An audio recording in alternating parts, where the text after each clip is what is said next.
Hello and welcome to Matt's Casual Cooking. Today we'll be making the very tasty Apple Dumpling Delight with syrup sauce. Very fun and easy recipe to make. So we're going to go over all the ingredients and how to put it together, and let's get to it. Alright folks, so we're going to go over the ingredients and we're going to break it down into three categories. Now first, for your dough, you need 2 cups of flour.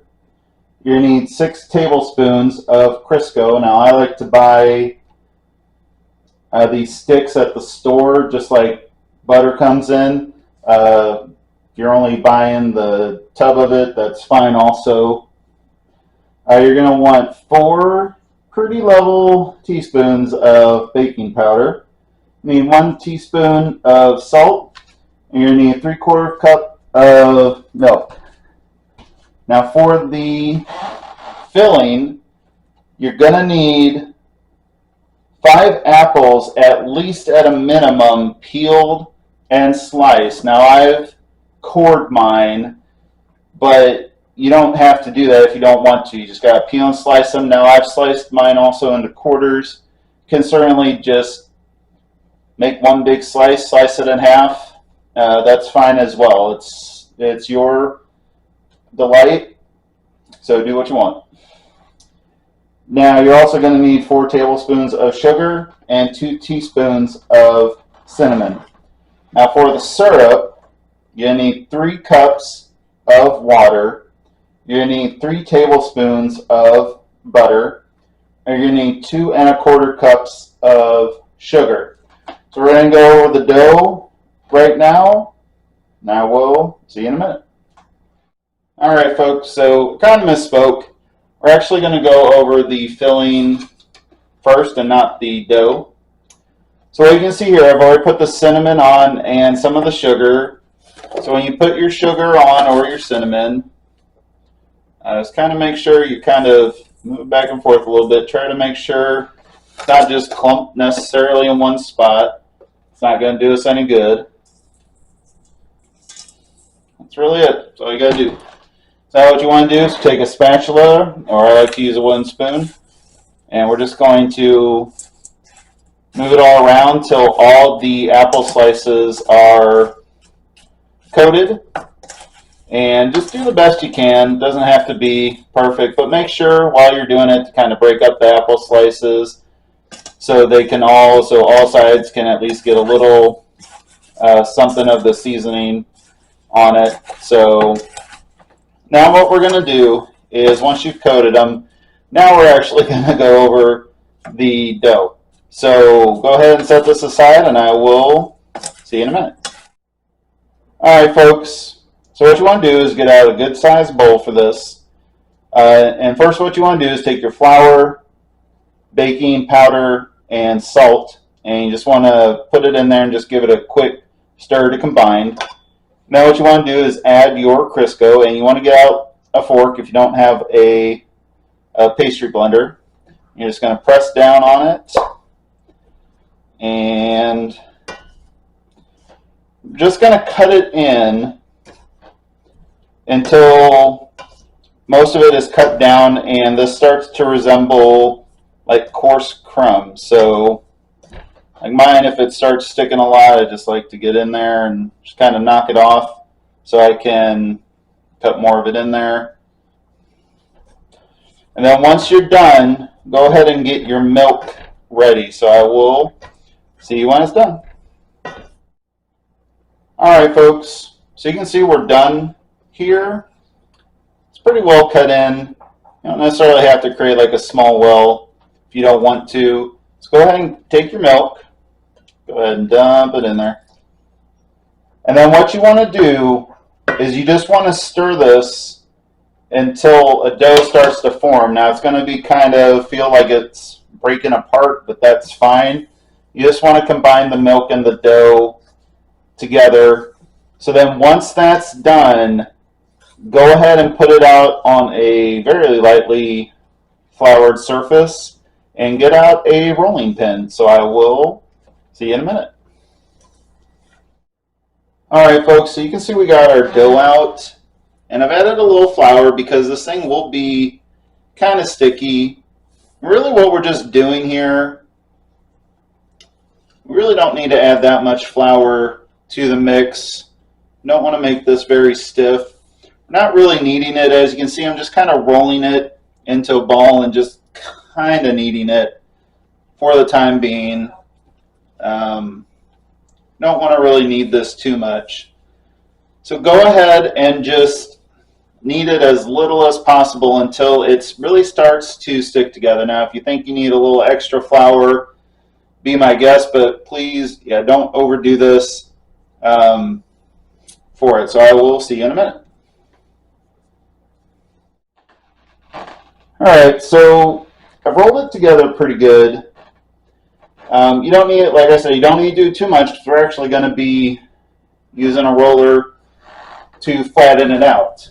Now, I like the French roller, and if you need to add a little bit of flour on top so it doesn't stick to it, be a good idea. So all you want to do here is we're going to roll this out into a large rectangle. Now, you don't want to do it too thin. You want to do it enough where once we put the filling in, it's not necessarily going to break. So just try to do your best and just try to gauge your thickness. So one thing I like to do too is kind of roll out it partially, then even just kind of flip it over so you can get the back side as well, so you get a little bit even rolling on both sides. Now once it gets too big, obviously you don't want to just flip it over. So go ahead and do that, and then we will move on to the how to put it together then. All right, folks. So you can see we're done. It's pretty well laid out into a nice size rectangle. So what you want to do, take your filling. I'm just going to dump it kind of in one spot for now. Get that last piece out. What you want to do, take like a spoon, or I'm actually just going to take my dough cutter. It's not going to matter. Just kind of spread it out there. Now you don't necessarily want to spread it to the edge. We just want to kind of keep it inside for the most part. And you can see I've kind of got a space around the edge here. So now for the folding. You can, if you want to roll it this way. I don't necessarily advise it because you're not going to get as many. So I'm going to fold it the long way.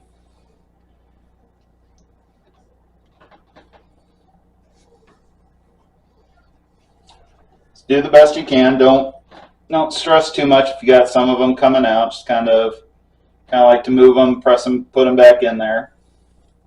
So, okay. All right, that's breaking a little bit, but it happens. Just try to minimize it. So now what you want to do is take like a knife, or like I said, I'm using my dough cutter.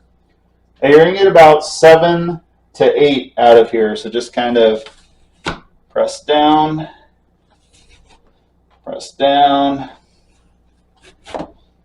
and you're definitely going to need to cut through some of those apples. So I think that's fine. So we got 1, 2, 3, 4, 5, 6, 7. We got 7 out of here, but that's fine. So what you want to do now is get out a 9x13 pan, and you're going to want to grease it. And then we're actually going to go over the sugar here in just a minute. So I will see you then. All right, folks. So you can see we're done. We got out the pan. Make sure to grease it with either like butter. I just used a cooking spray this time. And you can see all the items are in here. Now don't worry if they're too close together. That's not going to matter, like we're making rolls or anything like that. So what you want to do now is just set this off to the side, and we're actually just going to go over the syrup. So I will see you in a minute. All right, folks. So I've got all my ingredients for the syrup in my pan. And I've got my apple crisps off to the side. Now all you're going to do is go ahead and turn this to medium high to high, and we're just going to cook it until it starts to boil. So just make sure you're stirring occasionally. So once it starts to boil, just don't do like a little bubble. Just kind of make sure like it's really just kind of bubbling and all over the place. Once that's done, turn off your heat, and you're just going to pour it on top of the apple crisp. So once that's done, we're going to go over the baking. So I will see you then. All right, folks. So we're done with the syrup, and you see I've poured it over the apple crisps. So what we're going to do now, and we're going to cook it at 375 just for 40 minutes. And you really want to serve these warm. So go ahead and do that, and I will see you at the end.